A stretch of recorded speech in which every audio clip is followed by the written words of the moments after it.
वफा वॉइस के प्यारे नाजरीन, अस्सलाम वालेकुम। क़यामत क्या है और कब कायम होगी, ये सवाल आजकल बहुत ज्यादा गर्दिश में है। दुनिया के हालात जिस तेजी से बदल रहे हैं और दुनिया जिस तेजी से बेरार रवि का शिकार हो रही है, तो यकीनन कुछ होने वाला है।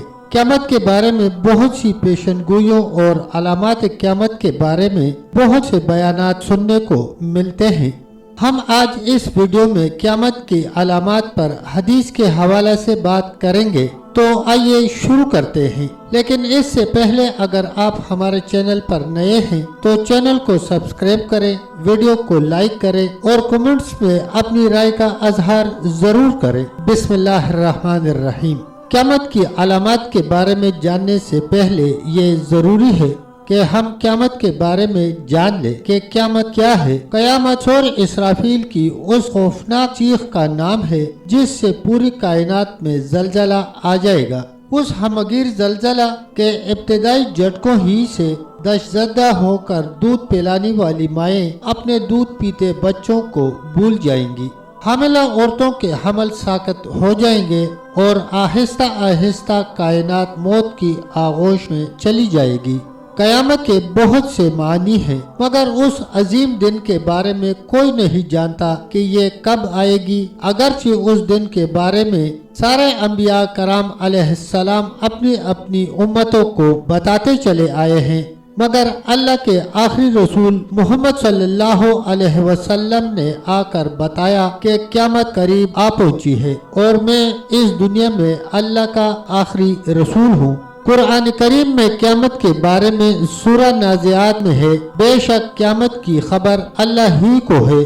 ये लोग आपसे क़यामत के मुताल्लिक पूछते हैं कि उसका वकूअ कब होगा, सो इसके बयान करने से आपका क्या ताल्लुक। उसके इल्म का तयन का मदार सिर्फ आपके रब की तरफ है। कुरान पाक में अल्लाह ताला ने जगह जगह क़यामत के बारे में फरमाया है। सूरह अल कारिया में इस बारे में बताया है, वो खड़खड़ाने वाली क्या है, वो खड़खड़ाने वाली और तू क्या समझा, क्या है वो खड़खड़ाने वाली। जिस दिन लोग होंगे बिखरे हुए पतंगे जैसे और पहाड़ जैसे रुई दुनी हुई। अल्लामा शबीर अहमद उस्मानी ने अपनी तफसीर में यूं इरशाद फरमाया है कि क़यामत से मुराद ऐसी सख्त आवाज है जिससे कान बहरे हो जाएंगे और उस वक़्त हर एक को अपनी अपनी फिक्र पड़ी होगी।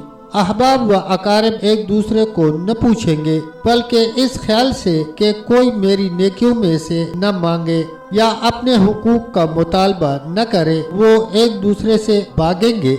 क़यामत के बारे में तो सिर्फ अल्लाह ताला को मालूम है, लेकिन क़यामत की अलामात के बारे में तमाम अंबिया किराम अलैहिस्सलाम ने अपनी अपनी उम्मतों को बता दिया है। लेकिन हुजूर सल्लल्लाहु अलैहि वसल्लम आखिरी नबी हैं, इसलिए आप सल्लल्लाहु अलैहि वसल्लम ने अलामात क़यामत की तफसील सबसे ज्यादा बताई।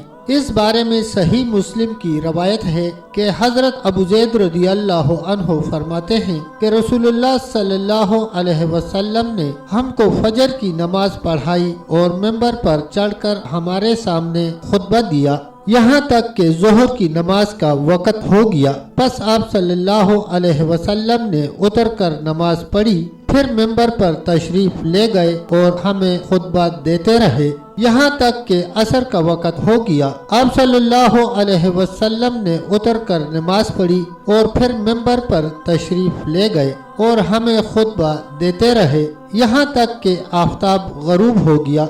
बस आप सल्लल्लाहु अलैहि वसल्लम ने हमें उन वाक़यात की खबर दी जो हो चुके और जो आइंदा होने वाले हैं। बस हम में से जिसका हाफिजा ज्यादा कवी था वही उन वाक़यात को ज्यादा जानने वाला है। सही मुस्लिम। अलामात क़यामत का इजाज़ा लिया जाए तो मालूम होता है कि बाज़ वाक़यात की तफसील में छोटी छोटी चीज़ों की निशानदही की गई है, जैसे फितना दजाल, हजरत ईसा अलैहिस्सलाम का हुलिया मुबारक वगैरह वगैरह शामिल हैं। और जब जिनका मुताला शुरू किया जाए तो महसूस होने लगता है कि तारीखी वाक़यात की कड़ियाँ मिलाकर ज़माना क़यामत के बारे में जान सकेगा, मगर ऐसा नहीं है। کیونکہ بہت سی علامتوں میں ترتیب کا ادراک نہیں ہوتا کہ کون سا واقعہ پہلے اور کون سا واقعہ بعد میں ہوگا اور ان واقعات کے درمیان کتنے زمانے کا فاصلہ ہوگا۔ تب تک دوستو اتنا ہی، ملتے ہیں انشاءاللہ ویڈیو کے اگلے حصے کے ساتھ۔ تب تک کے لیے اللہ حافظ، اللہ نگہبان۔